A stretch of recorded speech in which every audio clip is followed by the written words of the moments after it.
15h sur Télé Djibouti. Merci à vous de nous rejoindre pour cette nouvelle édition. Voici les titres de l'actualité d'aujourd'hui. Une délégation allemande est en visite sur le site géothermique de Fiale au lac Assal, conduite par les responsables de l'office ODEG. Et Israël et le Hamas acceptent la première phase du plan de paix pour Gaza. C'était les titres. Bienvenue à vous tous. Sous la présidence de l'honorable Chalmaké Moussa Harré, la commission des finances de l'économie générale et du plan s'est réunie ce jeudi pour procéder à l'examen du projet de loi numéro 184 de la 9e législature portant approbation des comptes financiers de la Caisse militaire des retraites pour l'exercice 2024. Les travaux de la commission se sont déroulés en présence du ministre de la Défense chargé des relations avec le Parlement, Hassan Omar Mohamed Bourhan, accompagné de ses principaux collaborateurs. À l'issue des échanges et délibérations, la commission des finances a émis un avis favorable à l'approbation des comptes financiers de la Caisse militaire des retraites et a entériné la transmission du projet de loi à la séance plénière en vue de son adoption par la représentation nationale. Le ministère de la Jeunesse et de la Culture a organisé aujourd'hui dans l'enceinte de la Bibliothèque et Archives nationales une cérémonie officielle de remise de certificats aux jeunes volontaires ayant contribué activement aux différentes initiatives citoyennes et programmes soutenus par le ministère. Présidée par la ministre de la Jeunesse et de la Culture, cette cérémonie a été l'occasion de mettre en lumière l'engagement exemplaire de ces jeunes volontaires, véritables acteurs du développement communautaire et du renforcement du tissu social. La cérémonie s'est déroulée en présence du directeur général de l'Agence nationale pour la promotion des cultures ainsi que de plusieurs hauts cadres du ministère. Les certificats remis aujourd'hui symbolisent non seulement la reconnaissance des efforts fournis par les volontaires, mais aussi un encouragement à poursuivre leur engagement dans l'action communautaire, la préservation du patrimoine culturel et la promotion des valeurs citoyennes. Le ministère de la Jeunesse et de la Culture renouvelle à travers cette initiative sa détermination à faire de la jeunesse un pilier central du progrès social et culturel de notre pays.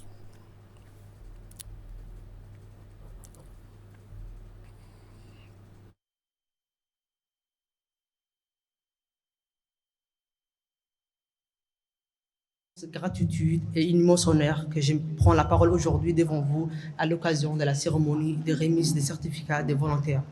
Permettez-moi tout d'abord de m'adresser mes sincères remerciements à Madame la ministre, Dr Hibo Moumen Assoué, pour sa présence bienveillante, son engagement constant en faveur du volontariat, son soutien indéfectible à toutes les initiatives visant à promouvoir la participation citoyenne dans les actions qui visent la jeunesse. Je tiens également à saluer et à remercier chaleureusement l'ensemble des cadres des ANPC pour leur professionnalisme et leur engagement tout au long de notre parcours, ainsi que pour leur contribution active à la réussite de cette mission citoyenne. Et de son côté, le directeur général de l'Agence nationale pour la promotion des cultures a souligné l'importance d'institutionnaliser le volontariat comme outil de développement durable. C'est un honneur de vous accueillir à l'unité d'exposition des Archives nationales pour cette cérémonie de remise des certificats aux volontaires 2025. Sous votre impulsion, Madame la Ministre, le volontariat à Djibouti est en passe de devenir une véritable politique publique portée par une législation publique novatrice et par de nombreuses initiatives comme celle d'aujourd'hui qui valorise l'engagement des jeunes au service de la nation. Chers volontaires, vous incarnez cette vision, celle d'une jeunesse responsable, solidaire et active, prête à contribuer à la cohésion et au développement de notre pays. Au nom de l'Agence nationale pour la promotion de la culture, je vous félicite pour votre dévouement et salue l'appui constant de son Excellence Madame la Ministre à toutes les actions en faveur de la jeunesse et de la culture. Je vous souhaite à toutes et à tous une excellente cérémonie de remise. Suivant à présent l'intervention de la ministre de la Jeunesse et de la Culture. Permettez-moi tout d'abord d'adresser mes plus sincères remerciements à l'ensemble des équipes techniques et partenaires institutionnels qui ont cru à ce projet et qui vont nous accompagner, je le dirais, dans la partie formelle de ce projet. Le projet du volontariat, qui nous tient à cœur dans sa phase expérimentale, a offert à plus de 290 jeunes des expériences et des compétences dans plusieurs domaines. Et le ministère est fier de ce résultat à moins d'un mois du lancement de la plateforme numérique d'inscription du programme officiel qui pourra, nous l'espérons, enrôler 200 à 300 jeunes. Ces programmes d'insertion socio-économique, très sollicités par les jeunes et répondant à plusieurs objectifs dans le civisme, le patriotisme et le développement du souhait de jeunes de servir les intérêts généraux du pays, est au cœur de la politique du ministère et constitue tout un axe stratégique qui apportera et qui a déjà apporté des solutions probantes. Chers volontaires de 2 dernières cohortes ayant bénéficié de la phase expérimentale du projet, vous avez été 10 jeunes déployés du 12 janvier au 23 février 2025 aux Archives nationales dans le cadre d'une mission essentielle, contribuer à la préservation de notre mémoire collective. Durant 2 semaines, sur le site stratégique de la Bibliothèque des Archives nationales, vous avez apporté votre énergie, votre rigueur et votre enthousiasme à l'organisation, au déplacement et au rangement des archives versées à l'ANPC. Donc vous avez contribué à un travail essentiel et qui est très important pour le pays. Votre mission n'était pas facile, elle exigeait discrétion, méthode et sens du devoir, et pourtant vous avez su, aux côtés du personnel des archives, démontrer un professionnalisme exemplaire, respecter les règles, développer vos compétences organisationnelles et renforcer votre capacité à travailler en équipe dans un climat convivial et respectueux. Vous avez été de véritables ambassadeurs du volontariat actifs et utiles. Bravo!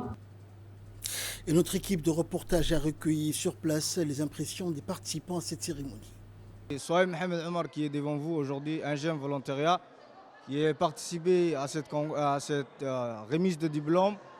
Je remercie également à la ministère de la Jeunesse et de la Culture, son Excellence Madame Hiba Moumna Assoui et toute l'équipe volontariat. Moi c'est Moussa Saïd Medal, un jeune volontariat qui a participé au Salon du Livre. Je salue également le ministère de la Jeunesse et de la Culture qui nous a donné l'honneur de participer à ce Salon du Livre. Dans l'actualité également, le secrétaire d'État au sport, Hassan Mohamed Kamil, a reçu ce matin le récent champion du marathon, Abdelrachid Awale Elmi, auréolé de sa brillante victoire au marathon international de Freetown en Sierra Leone. L'entretien s'est déroulé en présence de la secrétaire générale du secrétariat d'État au sport, Khadiga Ibrahim Idriss, dans une atmosphère empreinte de fierté et de convivialité. Au cours de cette rencontre, le secrétaire d'État a chaleureusement souhaité la bienvenue à l'athlète et salué son parcours exemplaire marqué par une persévérance et un engagement constant.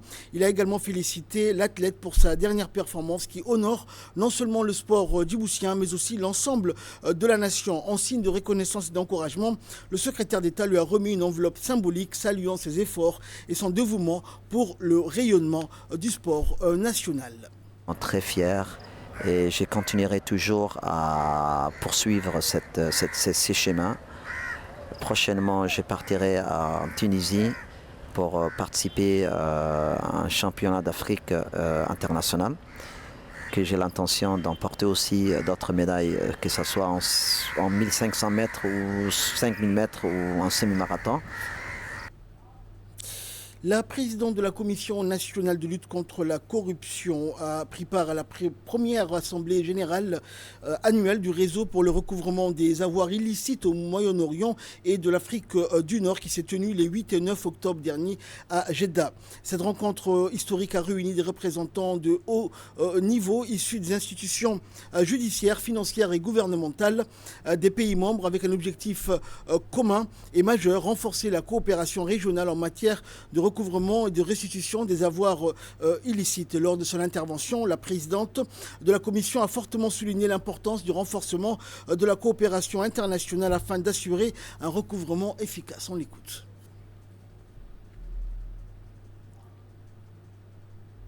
Plaisir que je prends aujourd'hui la parole au nom de la République de Djibouti pour m'adresser à votre auguste assemblée qui se réunit pour le lancement officiel des travaux du réseau de recouvrement des avoirs du Moyen-Orient et l'Afrique du Nord.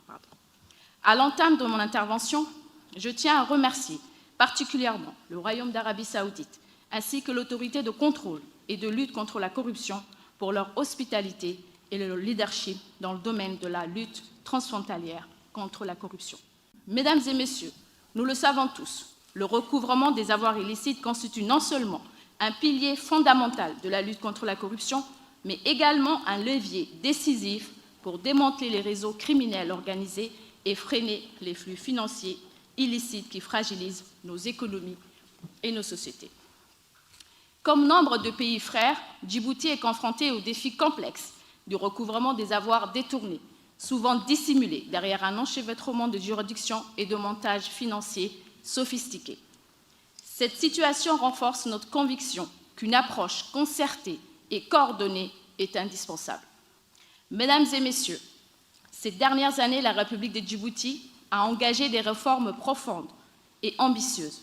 Sur le plan institutionnel, nous avons créé l'Agence nationale d'identification et de gestion des avoirs criminels, dotée d'une autonomie opérationnelle et d'un mandat élargi pour assurer, en toute transparence et efficacité, l'identification, la gestion, la conservation des biens saisis ou confisqués.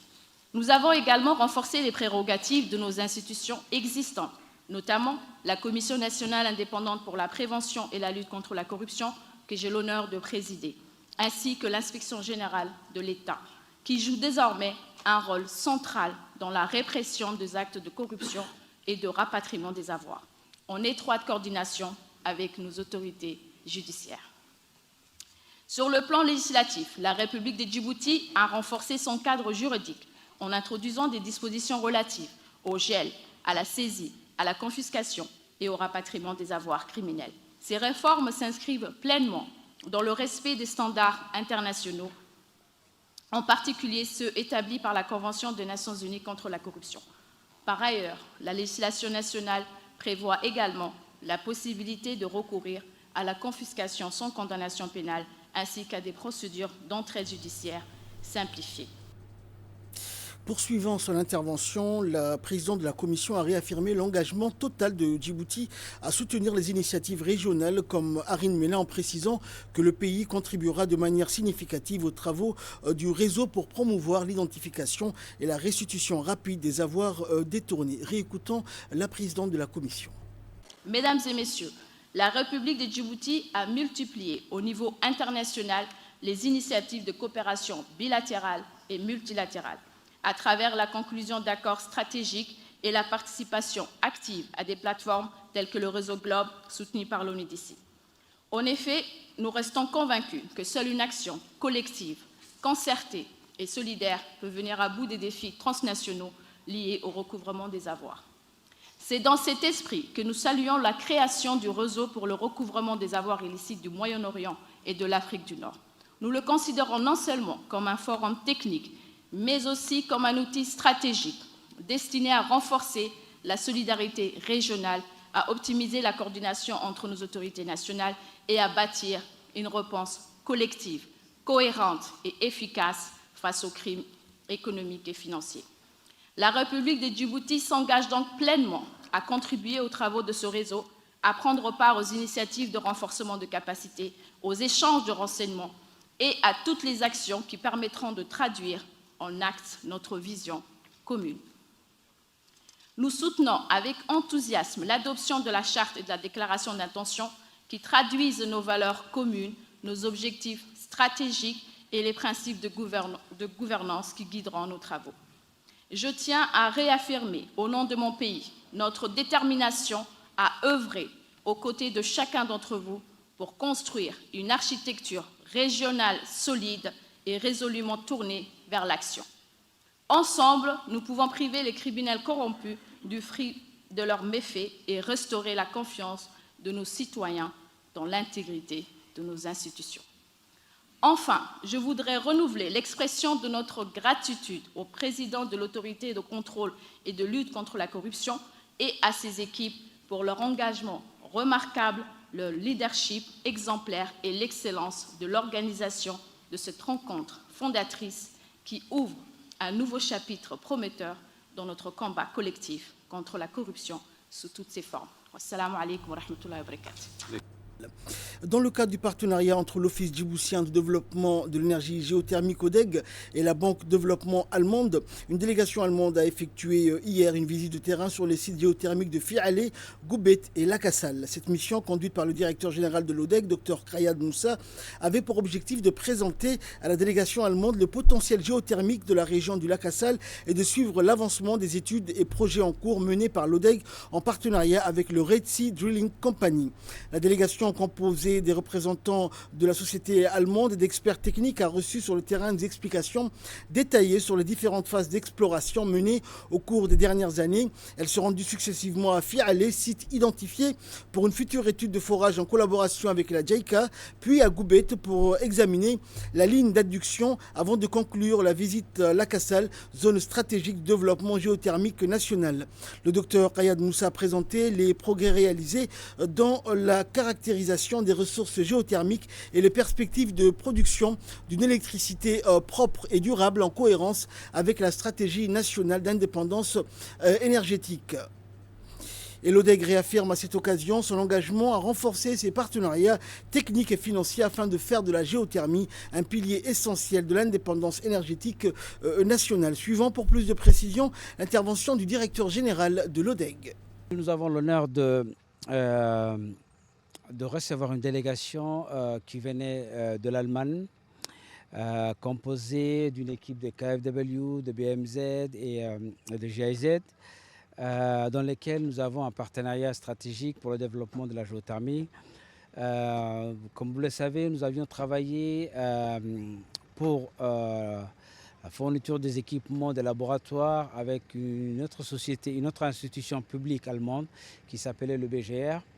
Aujourd'hui, l'un des principaux partenaires qui était dans cette délégation est KfW, avec qui nous entretenons une relation très étroite pour le développement des ressources géothermiques, à savoir le financement de toutes les études de surface que nous menons aujourd'hui, à savoir le projet Arta, le projet Arlol et le projet Nord-Goubet. Aujourd'hui, ces délégations voulaient toucher du doigt tous les projets que nous avions pu réaliser. Ils étaient très satisfaits, si je ne me trompe pas. Et nous avons convenu à les convaincre justement pour la signature de 2 nouveaux accords qui seront donc signés tout prochainement. D'ici peut-être la fin de l'année, il s'agit du projet Nord-Ouest Assal et le programme de forage de Arta Kirli.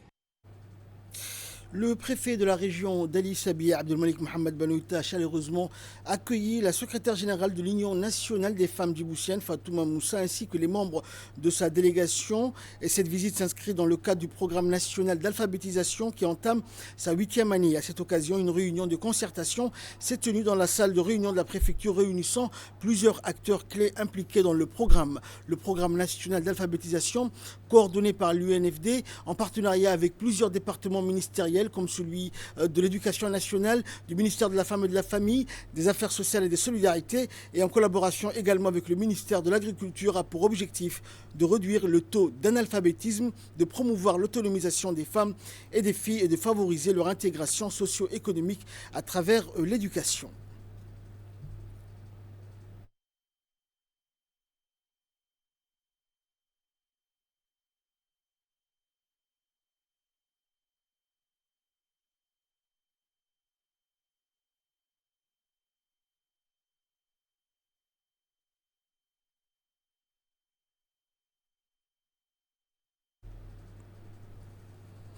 Actualité régionale à présent, la Somalie renforce l'enseignement en Swahili et profite économiquement de son adhésion à la communauté d'Afrique de l'Est. Dans une démarche stratégique reflétant l'engagement de la Somalie à renforcer sa position régionale, le président somalien Hassan Sheikh Mahmoud a annoncé des plans pour développer l'enseignement du Swahili dans les écoles et universités. Cette annonce intervient à un moment clé, peu après l'adhésion officielle de la Somalie à la communauté d'Afrique de l'Est, offrant aux étudiants somaliens l'accès à un marché éducatif regroupant plus de 300 millions de personnes. Le président somalien a souligné que le renforcement de l'enseignement du swahili contribuera à approfondir la coopération régionale et les liens culturels avec les pays membres, tout en augmentant les opportunités pour les étudiants somaliens d'interagir et de collaborer avec leurs homologues.